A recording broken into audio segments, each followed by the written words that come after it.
On to another episode of TaviRadio SatAM. I'm your host, Taviface, followed by my co-host, Lycan Jones. And we're back at it. Time to flip the coin, I guess. Today's topics will be genres on YouTube that we wish were better, or rather genres on YouTube that we wish would be more popular than the stuff we already get. I mean, better can be suggestive as well, part of that. And then YouTube comedy, because I was What's the state of comedy? what's the state of comedy on YouTube? You know, Not very good. So if we get that one, let's hope we get that one. There you go. All right. So heads, YouTube comedy because it comes from the brain. yeah. Tails, YouTube genres because Sometimes people just poop it out. yeah, and heads comedy. Let's talk about that YouTube comedy. All right. All right. Let's talk about that comedy gold. I already broke out the book. So, What are your gripes? What is the state of YouTube comedy? the state of YouTube comedy can be summed up so easily as in it's just self-deprecation to the mats and it's over-abused. I feel like the use of self-deprecation is like that one kid that gets beaten by his father. Ew. What? You know? Wait, what? Everybody's beating like the self-deprecation to death. Is like anytime someone makes criticism or like a joke about anybody, they have to follow up like, "Oh, this guy's fat, but I'm fatter, but he's still fat." Well, you know what I think it is, though? I think it just, because I mentioned this in our first episode. I think it just has to do with that it's, when you make fun of yourself, it's an easier target, you know? Like it's easier to make fun of yourself and, use yourself as, your own target for your, whatever joke you're using, than, actively make fun of someone else, because the problem with YouTube is that as soon as you make fun of someone else, all of a sudden it's like you're in a feud, you have drama, Keemstar shows up, and just, that's one of the four horsemen of YouTube we don't need to interact with. Is he Pestilence? He's War, because he's Drama Alert. Remember, we went over this. Joey Salads is Famine, because he eats everything. No, that's Joey's World Tour. Yeah. Joey's World Tour is Famine. I thought Kevin Ross was War. Kevin Rox is... He's too pure-hearted to be War. We need an actual evil person. So, Keemstar's War. Idubbbz is Death. Yeah, because he kills YouTube channels. And then Filthy Frank is Pestilence. Oh, yeah, because he is the filth. But yeah, so, I mean, as soon as... I mean, that's the thing, because, I think it's easier to just make fun of yourself than actually, make fun of someone else. Because if you make fun of someone else, all of a sudden the problem is that you're... It's almost considered like a call-out. Like, you're making fun of this person. You're, asking for drama. You're asking for a feud. You're asking for a Twitter war. At the same time, you could be asking for it, but what if you have, legitimate, criticism, and people, And here's the thing. It goes from, yeah, I'm going to roast this person, as they say, but I'm also going to roast myself. The Leafy technique. Yeah. Leafy's going to be like, oh, this kid looks retarded, and this kid is stupid and makes bad content, but what do I know? I'm a no-chin loser. Yeah, I mean, Idubbbz pretty much covered the whole, Leafy can't take a hit. Well, yeah, but I mean, he pretty much covered his type of humor, which is make fun of someone and then immediately, pull it back, or, not make fun of someone indirectly so you don't get, flamed for it. Yeah. But there's also the idea that, make fun of yourself so you don't flame it, so nobody flames you for it because you're making fun of yourself, And that's not a good move. It's not a good look. Yeah, but then because of, God, I don't want to put Leafy on the blame for it, but he was, the biggest one to do this. Mm. So now whenever someone makes a video, even if, saying, hey, your video isn't that good, people, go into, yeah, this person's video's not that good, but neither is mine, despite me probably working on it longer than they have, putting more effort into it. I think the biggest way I can say this that people misunderstood was there was this recent video by a YouTube pooper called Emperor Lemon, where he criticized not behind the meme as a person, but just his content being mediocre. People took, which is true. I mean, his content, it's pretty mediocre. I mean, he does his best. I mean, he cops a lot of techniques from other channels, specifically his use of GIFs and reaction images. He's clearly copying that from he's a game theory sounding ass. Oh, that's the thing, because he copies his style from Game Theory, but also cops the whole use of his gifts and everything from PBS Idea Channel, because Mike Rugnetta does that, but he has like a little corner of the screen to emphasize like the more comedic and visual aspects Didn't of it. Sam from This Exists also do that sometimes? Or does he just use the images of what that actually pertains to the topic? No, Sam does just does the actual images of that. So, but yeah, I mean, he just pretty much is like, I need to edit something together. I need to. I don't know, like, but the biggest criticism was this: there was something he did wrong. Emperor Lemon then criticized his own content as well. Oh God, no! But here's the thing: you can't do that. A commentary channel can criticize his own thing because he can compare it to his own and say, here's where they're messing up or here's where I'm messing up, and that's easy. But you can't compare a YTP to an informational video. That's true, because it's like, I think also just the idea that like, it's like the idea of I'm gonna like call this person out for their poorly made content, but hey, I can take criticism too. I'm not innocent myself. I'm also going to like give like an example of how bad I am, and it's just like, well, then what's the point? Like I know you're trying, like it's like it's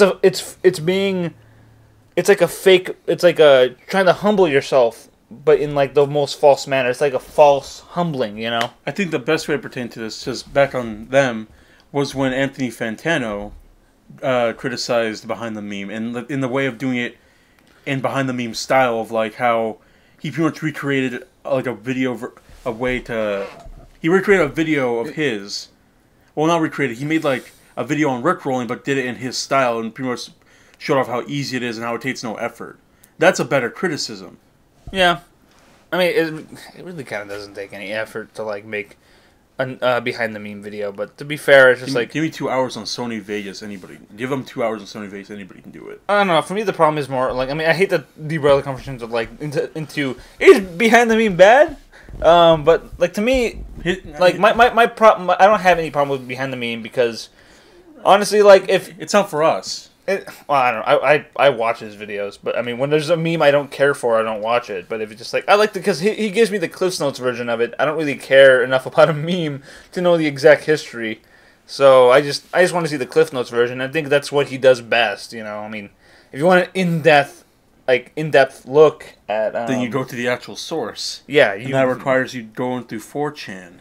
And nobody wants to do that, which is why we have these people who just skim the surface, who go deep for us, and then come back out and say, "Here you are, sir." It's like, why would you go clam fishing if you can have someone else do it yourself, do it for you, and you can just pay them $5 like back in the olden days. Exactly, which is why, like, I think if there were more channels that discussed memes in depth, more than Behind the Meme, then that would be an argument. But until people do that, Know Your Meme is going to be a thing, and you just have to shut up and be quiet until you do it yourself. As far as I know, there's only 2 people, which is just like Anthony Fantano with that as the plan, his second channel, and then there's Behind the Meme. Yeah. The only problem is Behind the Meme is like way bigger than him in like subs on that channel. Because he's again Cliff Notes versus like actual like in-depth criticism.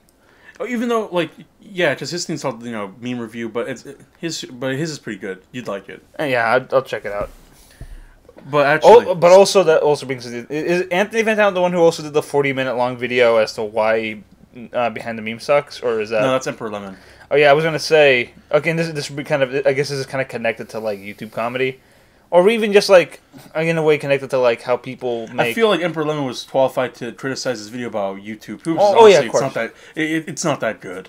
No, yeah, because he misses a lot. In fact, I would say PBS Idea Channel's episode on YouTube was better because it talks about a lot like what they mean. My favorite quote from that video is when he says, "A YouTube poop music video is pretty much a YouTube poop, but with music added." That was the definition he put for it. Yeah, which you don't say. YouTube poop music video, huh? Wow, what a concept. He does a good job of like critiquing that video and where he messed up and how like it's so poorly, researched. But at the same, honestly, it's just, anybody can research YouTube poop. Like what would you say a definition of YouTube poop is? Any kind of media that gets edited to be very dumb. Like, because here's the thing. I grew up in the age when YouTube poop first was a thing. I was That was the only I thing was back in the day. I was already a grown man when I first saw YouTube poop. And when I did, it was blinding. No, I'm gonna cut that out. No, I remember being on YouTube when YouTube poops first arose, and what it was when I first encountered them was just like, oh, some idiot kid with like Windows Movie Maker thinks he's being funny by like making stupid edits for like Super Mario Brothers Super Show. And this pertains it's always back to YouTube comedy. This is the origins of YouTube comedy. Yeah. Well, I mean, if it's not like sketch comics who are not working in TV currently and want to like use YouTube as a platform, or just aspiring comedians and like filmmakers who want to use YouTube as. It's so interesting how YouTube comedy has changed over the time. Yeah, because when I first started, it was literally like either YouTube poofs and sketch comics. Yeah, or like and like wannabe TV shows like Stupid Mario Brothers. Hey Richie. Remember us? Back again. Hey Richie. Or Ray. Or even Ray. Dane. Dane had the best comedy channel at the time. Yeah. You can go back to his channel and watch any video and it's still funny. Oh yeah. I watch Candy for Breakfast is timeless. Candy for Breakfast is great. Another one that I like a lot is God, is it Stray Alley Cats? The one where he's making fun of like an edited like he made up like a fake scene from like a crime movie that doesn't exist, and then like edited out the swear words to make it safe for television. Eat your lettuce. Yeah, eat that lettuce. Eat it. Oh, little baby panda bears.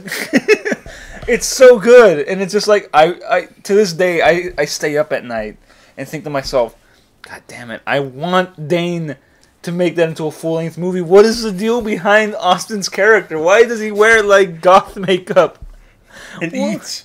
I've got a gun and I'm gonna kill you. See, that was the origins of YouTube comedy. I feel that was back when like it was really Wild West. Oh yeah, this is back when YouTube was like, okay, there's no upload length, and then all of a sudden like, no, people are uploading full movies. That's no good. That's it. 5-minute upload length. That was like the reason behind that, because I actually know the story, was like people were uploading like stuff that Nickelodeon were behind. Yeah. So Viacom's like, stop right now. They gave them a good old stop sign, and like YouTube's like, okay, 10-minute vids. No, at first they were 5 minutes. They were 5 minutes at first, man. Oh yeah. And then they became 10 minutes because, like, actually, in fact, people that were was again, Rich. Like, it's funny because like Richie, despite the criticism I have back then, when they were still doing Stupid Mario Brothers, and it was good. There were some episodes that were cut, like parts 1 and 2, because of that limit. Yeah, in fact, you could. I was able to follow the YouTube rules through Richie and his work, like, because like they would have like shorter videos and they'd be able to do longer videos, and then finally when Super Mario Brothers the movie came out, they had like half-hour vids, and now you can just upload a whole freaking movie. Who cares? I think, yeah. In fact, we're back to now. In fact, we're back to square one. Yeah, the max right now I think is up to 48 hours. What? So I can make my 10-hour video of like. Anybody of you swallowing horse pop? Yeah. Set Macintosh Plus? Yeah. Aesthetic 420? Anybody can make that video. Wow. I'm not making that video. I'm going to ask Saber. How much money do I have to pay Saber on his Patreon? $10 or something. $10 to make a 10-hour video? Just give him $1, you'll do anything. Anything? Yeah. What if I ask him to rob the Motor Speedway? He'll do it. Wow. He needs the money anyway. I want to cut. I'm gonna pay him money to cut you. Cut me from what? Me old boys? me old boy, but when Tabby Face is cut out, I'm gonna pay him money to do that. Ask him to do an episode. Ask him to do an episode where he just cuts out me old boy. He cuts you out. What video could he do that for? Any of them would be priceless. Pizza Holocaust even. I think Pizza Holocaust would be the easiest one to do that, because I'm not even present in the video often. No, it's just it was two pizza guys just fighting. Yeah, well, one of them is a pizza guy. The other one I think is a creep, because he says I have some pizza in my truck. He's trying to lure you in. Anyways, so comedy. State your comedy. State my comedy. All right. So what else? So what else is wrong with comedy aside from like self-deprecation being? Just the fact that like me personally, as yeah, I throw in some videos of like I guess can be considered commentary occasionally on the channel, but I consider my own channels just be like it's mostly sketches. Meal Boy, it's a show. I don't call it Meal Boy Meal Reviews for nothing. And I realize this sketch comedy on YouTube is kind of dead. Yeah, it's pretty much dead. Like, I mean, actually, you know what? Nobody wants to see that. Everybody wants to see people hate on each other. You know what the thing is? Like, there is sketch comedy because all the people back when Vine died, we had a huge exodus of Vine stars. But they all became vloggers.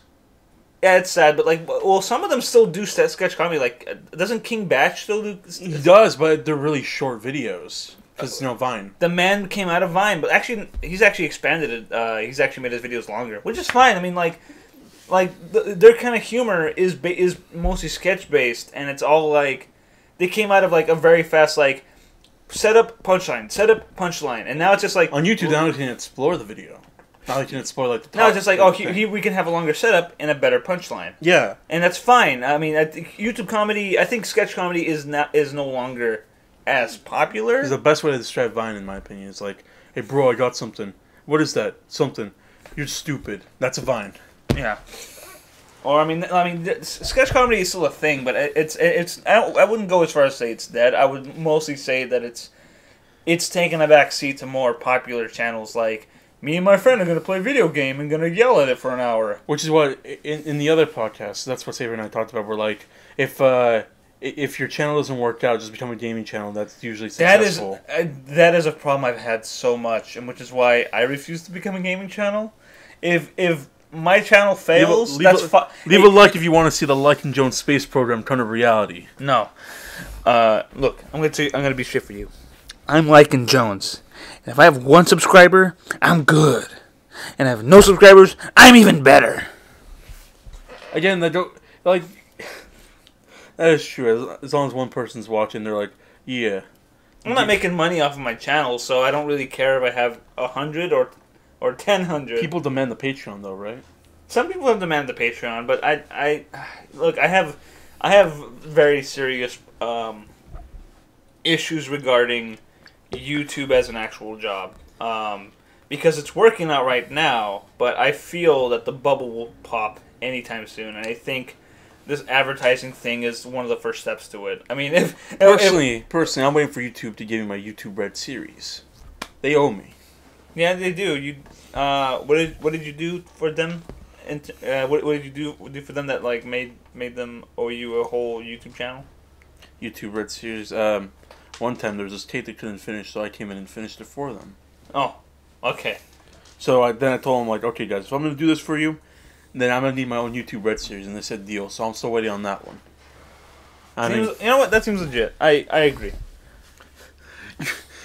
If Matt Pat can get a YouTube Red series, then where's my YouTube Red series? That's true. You know what?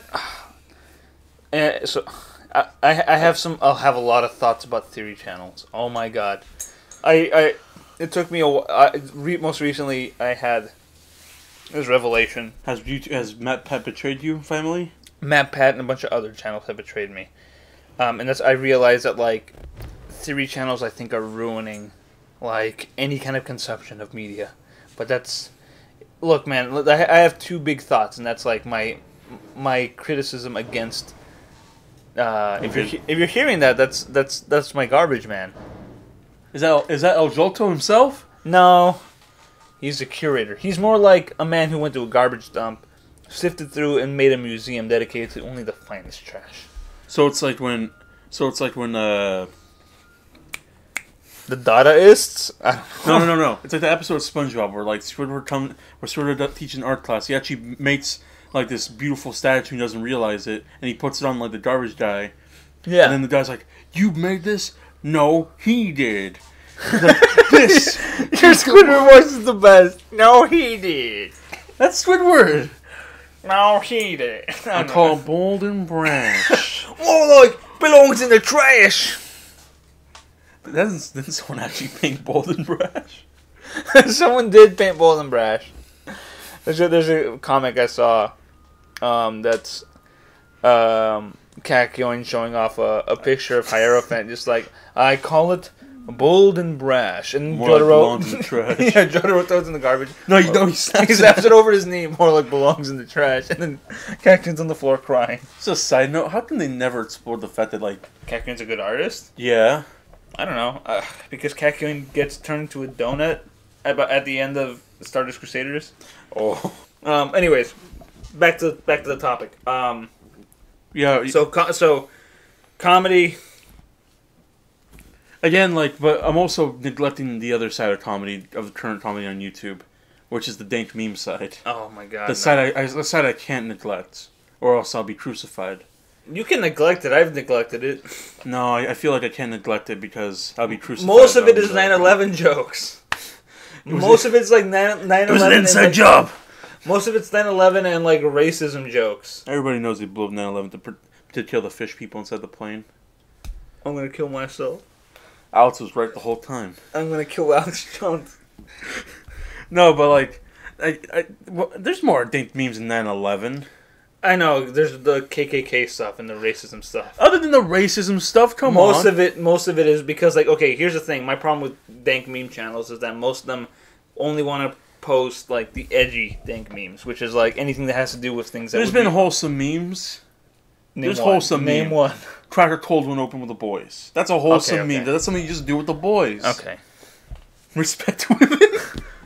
That one's funny because it's like every awful thing that you could possibly do to a person, but it's respect women. It's like no. One of my favorite ones is like is a Star Wars image where it goes the Death Star firing a beam. It says me, respect and the beam is women, and like the planet's respect. No, the planet's respect. Women. The planet's women. The beam's respect. Yeah. Okay. And so, what about dank memes that you have a problem with? Again, you already said the problem. Like they try too hard to be edgy. Oh yeah. That's the other problem I have, is that anybody who tries to do dank memes tries too hard. Okay. Here's my laundry list of problems I have with the state of YouTube on state of comedy on YouTube. One, commentary channels try too hard to be funny. They're also spineless a bit. Yeah, and they're spineless. They don't call out people, and when they do, the Keemstar. When you call out someone, you're asking to summon Keemstar. It's like you opened up a portal to hell, and Keemstar comes out like, yes. Yeah, but at the same time, like you also summon stairs. They end up summoning.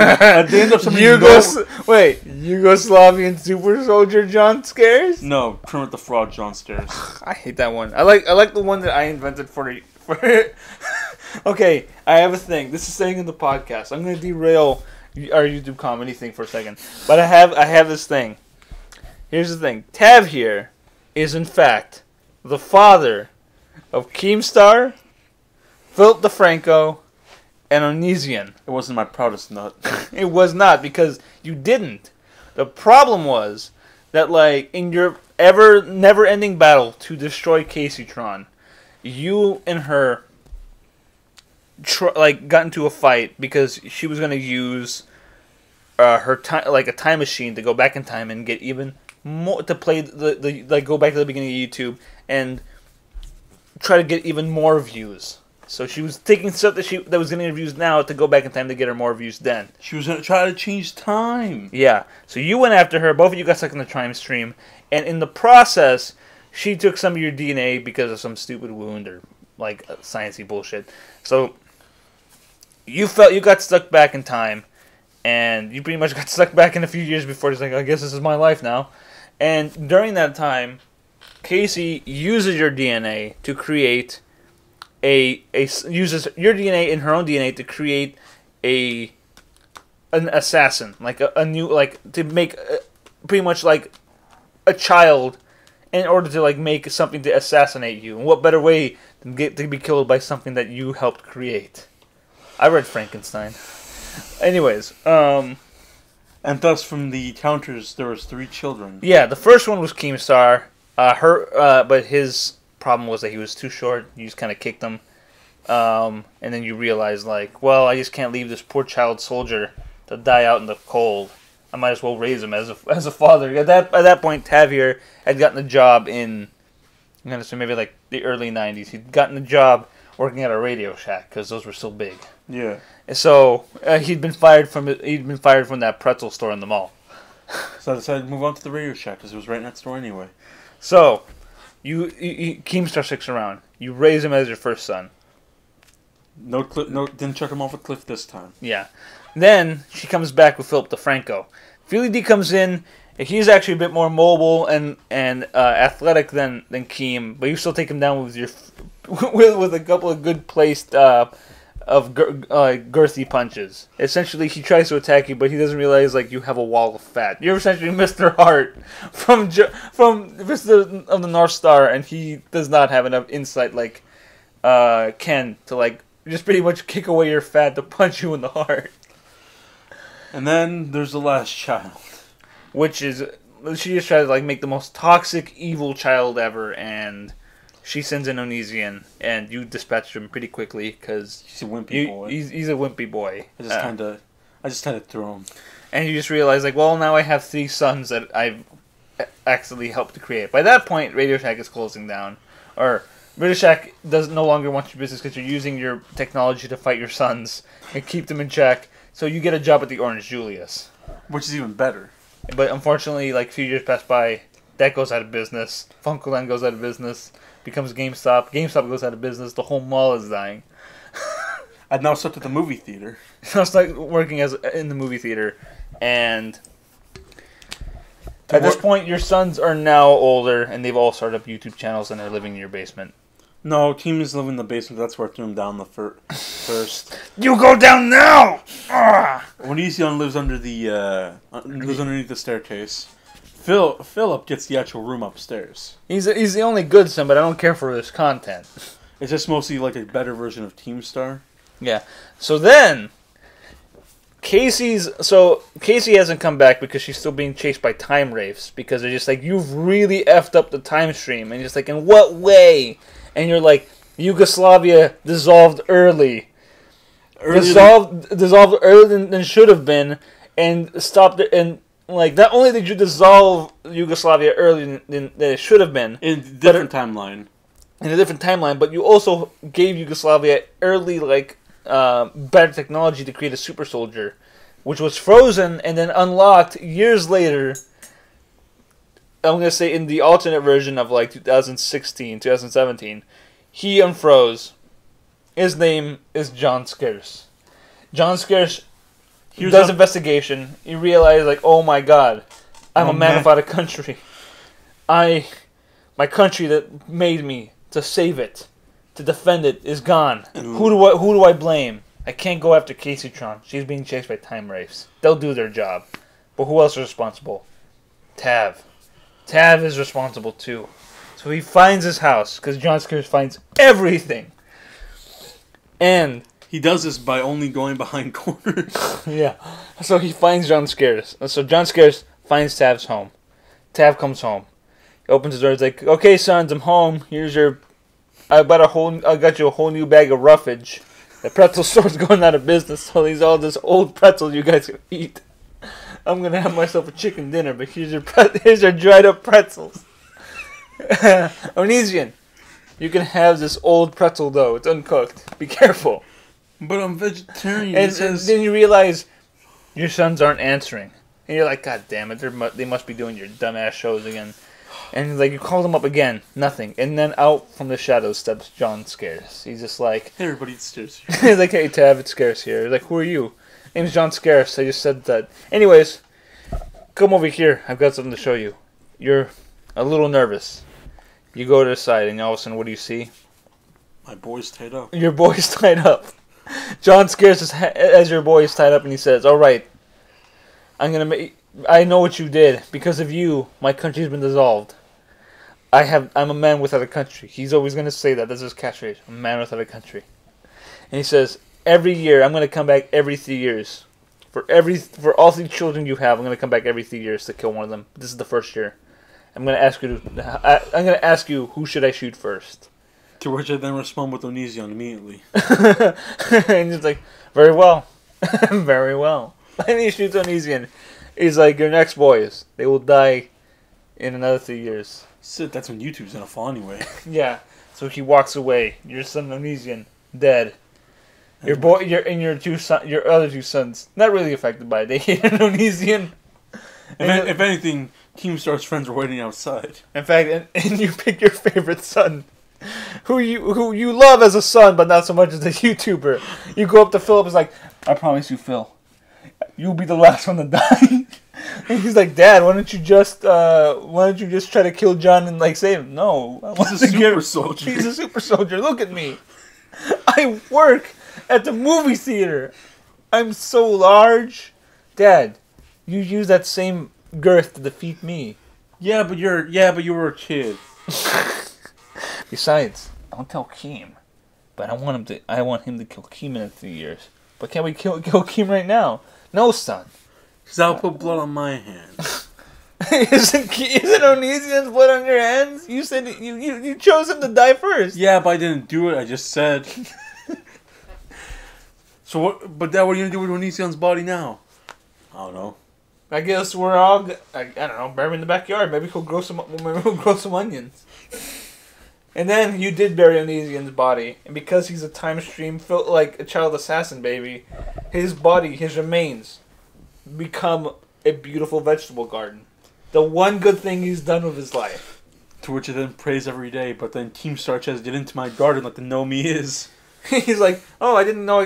Keem, get out of my garden! I'm protecting it, Father. I want to show you that I too can be a good son. Oh. And then another 3 years comes out, and by that point, both Phil and Keem have become good sons. Keem has actually quit his YouTube channel to become a full-time gnome for the Onision garden. And then Phil has started up 2 more YouTube channels. And you're kind of getting tired of his crap, but he's still a good son because he does chores. But you don't understand why he doesn't move out of the house. He's like, your wife is here. Everyone's here. But then you realize, like, nah, I can't make Philip's wife into a widow. So you have to make a hard choice. Widow this poor woman who's actually cleaned up the house properly and brought new life into your home, or kill your beloved gnome son, who's actually defended your garden, which you've used to cut down a lot of weight. What do you do? Who do you kill? Or do you try to stop John? And he's like, enough is enough. Enough is enough. I've had it up to here. With you, John. So you and John fight. All right, roll to see who goes first. Okay, you crit. You punch John into a sewer, and he says, "I'll be back in another 3 years." Why don't I just punch John into the time stream? Because only Casey has access to the time stream. By this point, Casey has officially been dissolved by time wraiths, but you don't know it. You still think she's out there, but you don't. Why am I waiting for her to come back? Because you want to finish it. You realize, like, okay, these times wraiths. Okay, that doesn't make sense.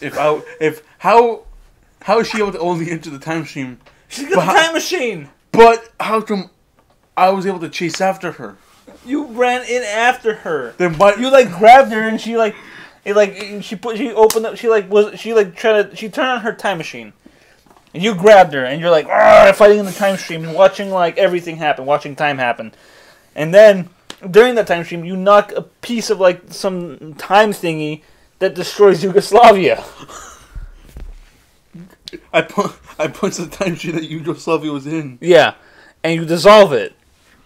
Therefore creating John's Yugoslavian super soldier, John Scares, the man without a country. Then why don't I just use Casey Chon's because she threw you out of the time stream. Which is why Why don't I use her blueprint to recreate my own? If she can create a time machine, then I can. Because the amount of time you spent trying to, because it becomes the devil is a part-timer.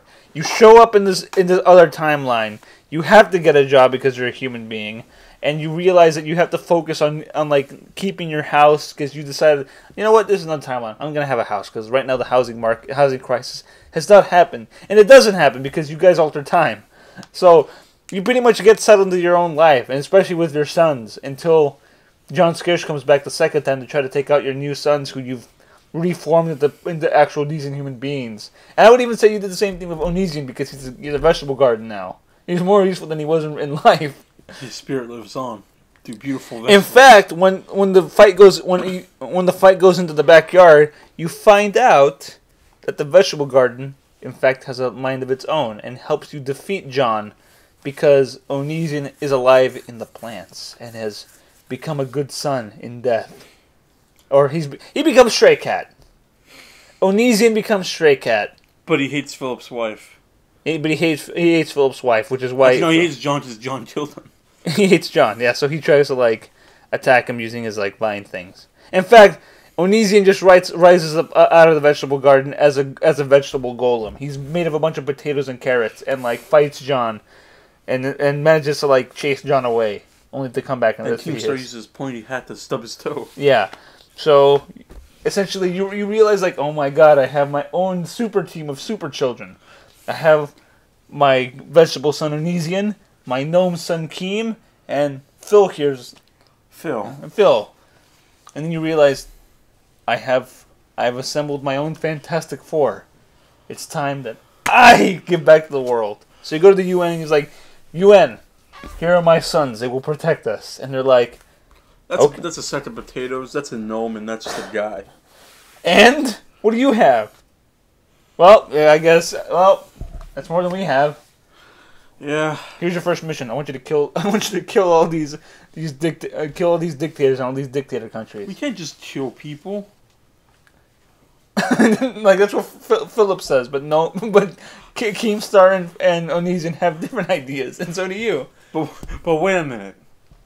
What if we actually send in Yugoslavian Super Soldier John Stairs to fight the dictators instead? Yeah, so you get a hold of John and you apologize, because that just could have been the first thing you did. And he says, okay, I'll join you. So now you have a real super team, and Philip can be your tech guy at home. And you guys you're the leader, and then your field leader is John, and you pretty much send out Onision. So this turns into Overwatch. Yeah. And? Story of Overwatch, everybody. Yeah, so what's the problem? You know what? We replace Reaper with Keem. Keem is Reaper. Well, Keem would technically be Torbjorn, because they're both small gnome. Yeah. Keem is Torbjorn. Onision's Reinhardt. John Scarce is He's Swamp Thing. No, he's Reaper. Okay. John Scarce is Reaper. Yeah, okay. I'll be good old Jack Morrison. Yeah. And then Philip will be Sombra. No. Well, no, this is old Overwatch. Oh. Back in the day. He'll be like Anna, I guess. I don't know. Yeah, okay. See, there you go. You guys defend the world. In fact, but it's too early in the timeline to have a robot uprising. So you guys are the original global heroes. Tav Patrol. And then Casey Chon never comes back, or does she? She comes back in this digital form that haunts me. Yeah, in fact, she haunts you every night, and you have nightmares. And your now good sons come up. He's like, Dad, you're having nightmares again. Please. And he's like, no, Keem, I need your help. We have to restrain Father. And you're like, oh. In fact, you have to buy a window once a week because you always knock Keem out of a window.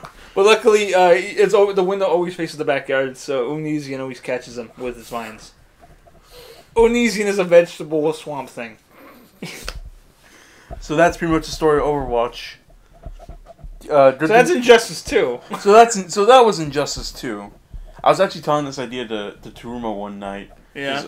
And he literally asked me, can I get the whole lore video analysis about this storyline?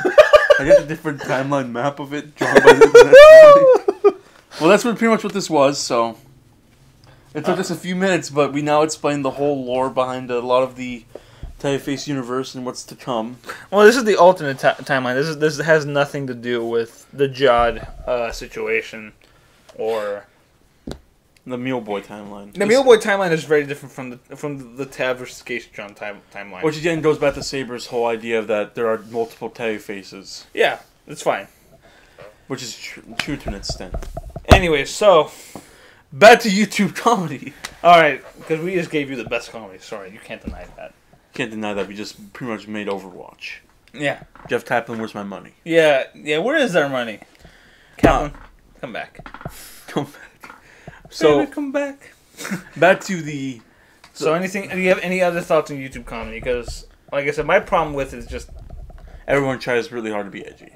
yeah, it tries to be edgy, and then Again, like everybody. gaming channels are like, I don't know. Anybody can start a gaming channel. Anybody can start a gaming channel, but here's. But it's very hard to be good at a gaming channel. Here's another layer of gaming of like the YouTube comedy, which is the gaming channel, which goes back to like just like just people making funny moments videos, but then in reality it's just like I have a problem with funny moments videos of just like let's take Vanoss, alright? Oh yeah.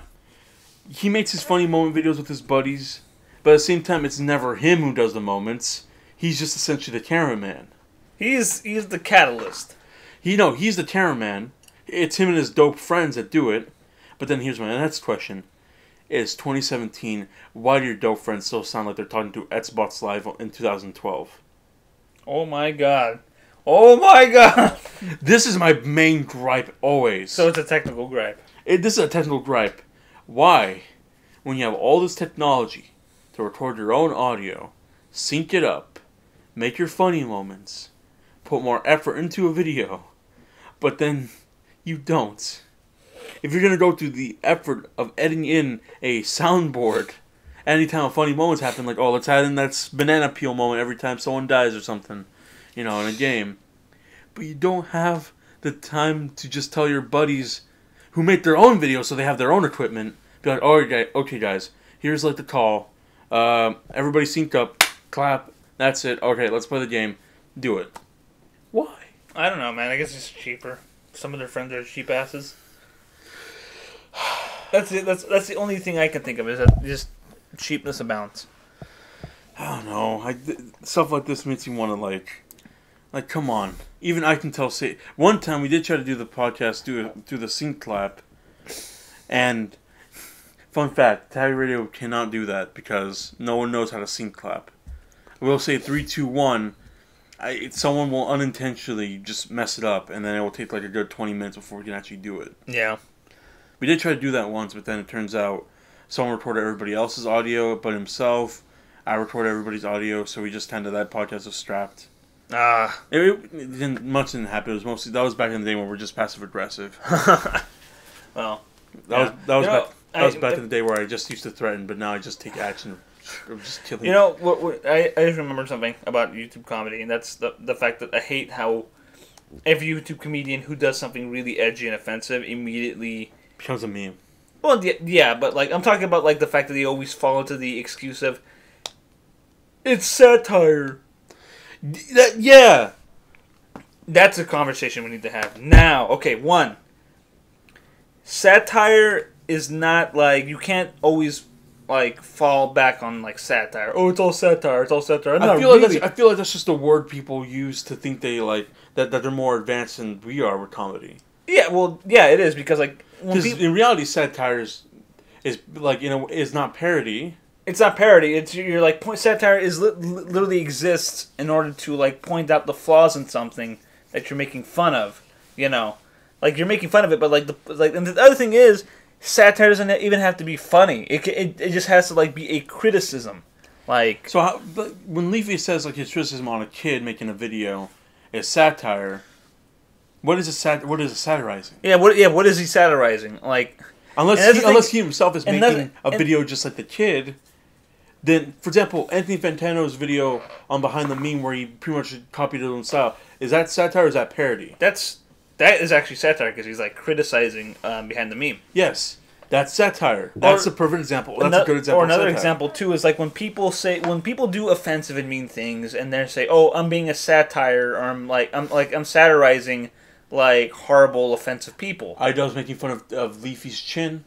Could be considered satire. That's just real comedy right there. That's not satire. But he does. But okay, I say it's satire. It's a criticism, but like the thing is, like I say it's satire because it's like kind of like giving Leafy a taste of his own medicine, and by showing like his because like he has to like make fun of what he's doing. Like, he does. I mean, just by pointing out like a deformity that a person has and making fun of it isn't satire. he's just making fun of it. I mean, he's not like iDubbbz isn't really using Leafy's method of like making fun of stuff. He's just doing it. Like I think that video would have been more hilarious if iDubbbz changed his camera angle, and everything to imitate a Leafy video. And that would have been funny, but then like it wouldn't have been an iDubbbz. I mean, I like the video the way it is now. For me, like a good example of like bad satire is whenever Filthy Frank does something stupid, and then falls back on like it was just satire. Or no, he doesn't. Okay, to be fair, he doesn't fall. He doesn't. He's never said it was satire. But people always say people in the channel, people in the comments say it's satire, and they don't realize that like. No, it's not. Like Filthy Frank is literally just being offensive for the sake of being offensive, and that is in itself a form of humor. That I mean, whether or not I love the fact that he like tries to push the boundary because he does. I mean, he does try to push the boundary. So it's just like the whole point of Filthy Frank is that he's offensive. Like that's the whole thing. That's the way I see it. Because he's not like he's deviating from the norm. Because remember, like old Filthy Frank videos was just him making fun of vloggers. Yeah, and now which in itself was like a satire on vlogging. In in fact, his Rad Chef one is a satire of like cooking shows and cooking channels. Yeah. So that I mean, he does have satire, but I'm just saying that like whenever he just does something like that is like, wow, that's in bad taste. I think that wasn't in bad taste for the sake of like you're making a point. That's in bad taste because you're Filthy Frank and you're kind of horrible. Pimp My Wheelchair could be like, oh, here's this parody of like of Pimp My Ride, but he also gets it right because what happens on Pimp My Ride? Yeah, he makes a lot of points. Again, that's satire because it's a very clear cut like. Because here's the thing, satire must be clear. It cannot be like muddled. Because like satire fails whenever like the side that you're making fun of agrees with you. Like not in the way that like agrees with you like, oh yeah, you're right, we do suck that way. No, agrees in that like they feel that whatever they're doing is reinforced. Like for example, non-YouTube example, Stephen Colbert. I love Stephen, he's a great comedian, but the problem with the Colbert Report was that like sometimes Stephen Colbert's style of satire on one hand, like, was directly aimed at, like, conservative Republicans, but it failed because the same Republicans were looking at what he was doing and saying, oh, yeah, Stephen is so righteous. Like, no, you guys are dumb. Either you guys are dumb or Stephen is, like... No, guys, he's laughing at you, not with you. Yeah, and that's the thing, because they didn't know, but that's the thing, is like, at that point, it's not, like, a problem on the part of Republicans, because it's easy to say, oh, the Republicans are just so dumb that they don't know that they're being made fun of. No, at this point, it's gone past that and said, no, Stephen was not clear in his satire. He hits too close to home to the Republicans that it blurred the line of like reinforcement of laughing with you or laughing at you. You know. I think there's this quote that Mel Brooks once said where like it was about parody. Yeah. A parody is good when it can stand on its own without knowing about the source. Oh yeah. And again, Spaceballs, Robin Hood, most of everything that like Mel Brooks did was parody. He was talking about himself.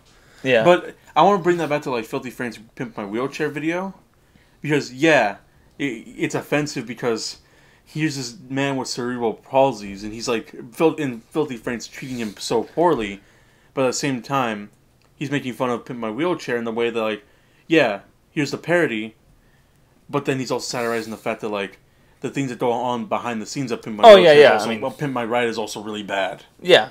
I mean, we all know that the fact that like it all looks free, but it's all being like paid for by the person. Yeah, they have to pay for it eventually, and it's very sad. I mean, that's so. I mean, I feel like, but to me, it's just the problem with like satire now on YouTube is that like making fun of a little kid and then making fun of yourself isn't satire. It's just self-deprecation done in a bad way. And it's also just like you're making fun of a child that has developmental problems and why, or like, just like a child in general. That's the Ethan. You're going into Ethan territory as to whether or not it's possible to make fun of a child. You can make fun of a child. You can make fun of a kid, but I think. But pick your fights. Yeah, you got to pick your fights. Don't make fun of kids with developmental disabilities. For example, like if back in the day, you know about my lost tapes of of my 40-minute Lego movie. If I were to upload that back in the day and then someone were to make a video about that, I think. I think Kid Me wouldn't have a problem with that. I don't. I mean, because you also have to think like these are little kids, and I mean, I don't know. I think whether or not you can make fun of a child on YouTube, I think all depends on how you do it. Like, if you're gonna be super harsh and mean to the point where you're like asking people to like go out and bully this kid, then you're going too far. No, the best way to like do that, like criticize the kid, but also give him pointers how to improve. Also, can you really criticize a kid? I mean, like, do you think even some of these kids want to have like a YouTube career? I mean, you have to ask yourself. I mean, I think the best criticism is to make fun of the parents. I think that's the lost thing. Do you make fun of Daddy 05 or do you make fun of the kid? Make fun of Daddy 05. He's a horrible man. Apparently, he's going through family therapy, and it's been working out for him. Also, the main kid, the kid that was always the butt of each joke, is finally out of his custody with his mom. The two of the kids. Two of them, yeah. Which is good. Good job, internet. But pat yourself on the back. That was some real internet justice. We saw this guy abusing his child. I mean, Ethan really points out the fact that like that kid flinches, and that's not a good sign. There's this image. Even though I love looking back at like some of the videos and kind of laughing because I'm a terrible person sometimes. I can't. But there's this part where like Daddy 05 is just provoking him. He ends up in like the bathroom. Didn't he push him into a bookcase at one point? Yeah, as a prank. I guess. That's not a prank, man. You pushed a child into a bookcase. Also, didn't he tell him to like slap his sister one time? Yeah, it's like doesn't matter. No. It's like the game was like every time something happens, you gotta slap each other. The sister slaps him first, and then like it was her turn, and she has to get slapped, and then Cody's about to do it, and then the father's like, "What are you gonna do? You can't hit your sister. That's a girl." And then Cody's like, "But you told me to a minute ago." He's like, "No, you don't hit your sister. That's a girl. You don't hit a girl." I'm gonna die. I need to find Daddy 05 and put him out of his misery. But he's doing fine. Him and his family are going through. Are they though? He tweeted out in the first time in like 3 I can weeks. tweet out that I'm gonna fight an elephant. That doesn't mean it's true, man. You're gonna fight Trumo finally? No, Trumo is not a man-eating elephant. Yeah, he is. Well, I didn't say I was gonna fight a man-eating elephant. I said I was gonna fight an elephant. Also, I haven't tweeted that out, but I'm using it as an example as like you can't take what everyone puts on like Twitter as like an actual like thing that they're gonna do. Like if I wrote down, "Yo, I'm gonna go back in time and save Kennedy," no one's gonna believe Lycan Jones is a time machine and is gonna save the president. I mean, you can stop Lee Harvey Oswald if you want, but who's gonna take the shot? Okay, one, Lee. Look, I'm not gonna talk about the JFK stuff because it's gonna turn into an Oliver Stone movie right now. Oliver Stone, welcome to the Oliver Stone Cast. We're gonna cover every Oliver Stone movie. So let's talk about Salvador, one of my favorite. No, okay. I've actually toyed with the idea of like doing a podcast where me and a co-host, like the entire season is nothing but covering a director's filmography, but it has to be like a short filmography. Anyways, so could it be possible to do with Oliver Stone movies? I could do with Oliver Stone movies. Oliver Stone Cast might be a thing. I'll have to sit down and watch all of them. Every week because that's the thing. Every week we'd have to like sit down and like talk about an Oliver Stone movie. So we'd have to watch Nixon, JFK, The Doors, Salvador, Talk Radio, Wall Street, Money Never Sleeps. So he did those movies, Heaven and Earth, U-Turn, Comandante, Savages. A lot of stuff, man. He's done quite a bit, but he's an interesting director. I don't know, but back on that. Back on JFK. I can go back in time and stop Harvey, but Harvey is only one bullet. I would have to go back and also stop the dopey Secret Service agent who panicked and accidentally shot JFK. You idiot. No, that is okay. Here's the thing that people don't realize. I hate to turn this into conspiracy corner, but there is no grassy man on the knoll and there's no magic bullet. There is an actual report and record that was also turned into like a non-fiction book titled Immortal Error, in which a ballistics expert who worked on the JFK case said, "Yo, this bullet don't work." Also, different bullet. How could Harvey Oswald? How could Lee like shoot a handgun bullet? Shoot like one kind of bullet, then shoot another kind of bullet. That don't make sense. And also, like, the angle doesn't make sense for the man on the grassy knoll. and also this had to have happened very close range and How do we nearby. still not know the man on the grassy knoll? Because he's not a thing. The grassy knoll never existed. There's a grassy knoll, but there was no man. There was a man on it, but he didn't have no handgun or gun. Period. Anyways, Mortal Error posits that JFK's entire death, the whole part that the kill shot, the thing that blows his head open, was in fact a panicking Secret Service agent who was with the motorcade, and in fact there are other reports that back that up, like the fact that there's a huge the government, if the government had to cover up anything, it would have to be the fact that a Secret Service agent effed up and killed the president by accident. Let me ask you this: you're Lyndon B. Johnson. Mm-hmm. They call you on the phone and say, "Yo, Jack's dead," and he's like, "How did it happen?" One of the boys he got spooked like a horse and shot him by accident. Fire him. It's like, do you want us to release it to the public, or do we make it look like it was like some big accident, or do we release how incompetent our Secret Service agents are, or do we tell, or do we just say we pin it on one dude, the dude who shot the first shot? Pin it on one dude. Okay. Also, the fact that also hold bets, all rights. Wait. Oh, okay. Well, at least he didn't pull his dick out in front of us again. Lyndon B. Johnson was notorious for whipping it out because he was hung. He was so proud of his dick, he would whip it out a lot. Presidents are weird. Yeah. Anyway, so read Mortal Error. It's an interesting book. That's the only conspiracy theory I back up. JFK is still out there somewhere. He's on an island with Elvis and Michael Jackson and Tupac and Notorious B.I.G. They made up. They made up. They kind of hashed it out. ODB is with them. He overdosed into paradise. I take that back. I'm sorry, ODB. Rest in peace, man. You were the best. You were one of the best Wu-Tang members. Rest in peace, boo boo. Yeah. But that goes back to comedy and you fighting an elephant. Because now I want to end this off with: would you fight Truman if he entered his stand? Ain't that swell? His stand is think of his stand as staring monsters, except it turns people into elephants that eat people. What was the name of his stand again? Ain't that swell? Ain't that swell? Okay. It's like how Saber stand is Cold Hearted Cuck.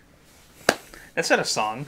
It's not a song, but You have to pick songs, you idiot. Ain't That Swell isn't a song either, and that's Terumo's stand. No, you know what? You have to give Terumo and Saber real JoJo's song titled stands. I'll look into that, but that's his stand so far. It just pretty much turns on the cuff right now. Think of 2 songs or a band name to title their stands. I'm thinking for Terumo, Panic at the Disco. I'm thinking for Saber, One Direction. My stand, One Direction. No. Saber's stand to be Avenged Sevenfold because that's who he likes a lot. Okay, fine. Avenged Sevenfold. And Terumo's got to be One Direction. One Direction.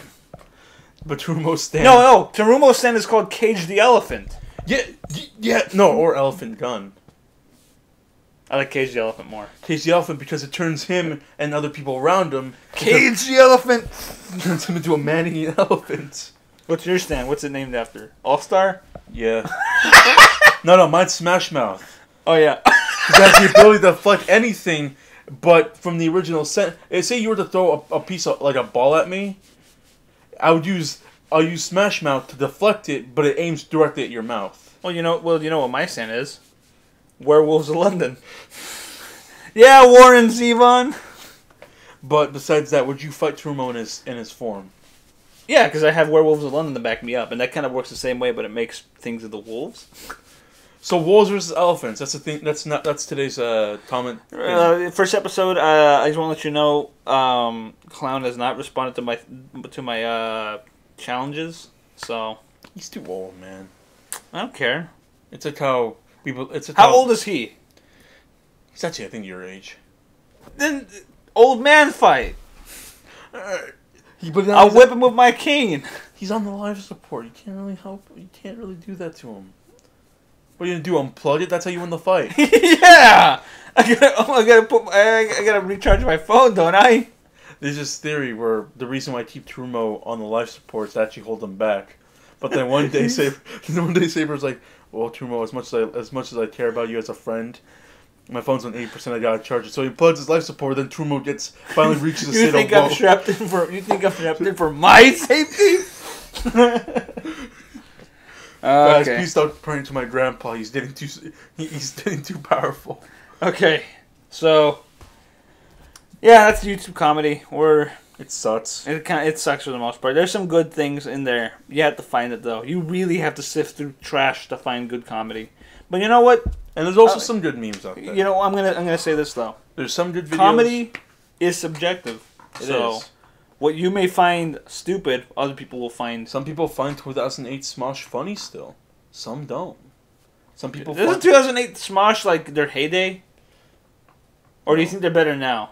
I think they're kind of garbage still. Oh, and they were never good in your eyes. There's a few videos, but I feel like some of them just sounded like. I like the video when they threatened Richie for money because they actually had a cameo. Yeah, they did a cameo on. So Richie had another show. Okay, here's a bit of encore. So Richie had a show called YouTube News. Does he still do it? No. Okay, so YouTube News was a thing because. Well, it would be interesting if he still did, because then he'd be into that.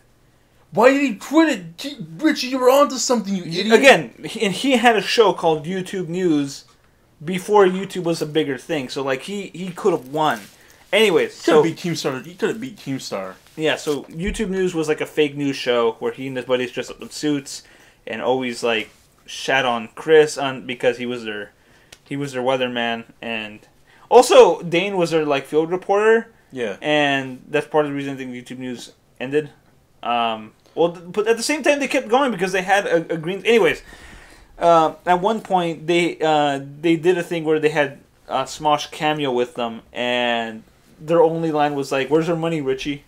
Yeah, that was the whole joke. Was like Richie would like cameo on Smosh videos or something, but the joke was like apparently Richie owes them money. Wait, the Smosh lived in California. Smosh lived in Sac. Smosh lived in Sac. They live in LA now, right? Yeah, they moved out to LA because that's where all the big YouTubers live. I'm never moving to LA. That place is a shithole. It is. Either way, to finish it off, comedy's subjective. There are some good, wholesome memes. The roundabout meme's pretty good. That's the best one. To be continued memes always good. We Are Number One memes are always good and wholesome. They help the cause. Yeah. And also, commentary channel should die. Thanks YouTube. Yeah, commentary channels should die. I think next episode we're gonna have to talk about whether or not you feel the same way about the state of the YouTube economy, because I feel like YouTube as a job is gonna go out very soon. But where's everybody gonna go? That's exactly why I don't. And we'll follow that up next time. On behalf of the staff and management of Check Television, we hope you have enjoyed our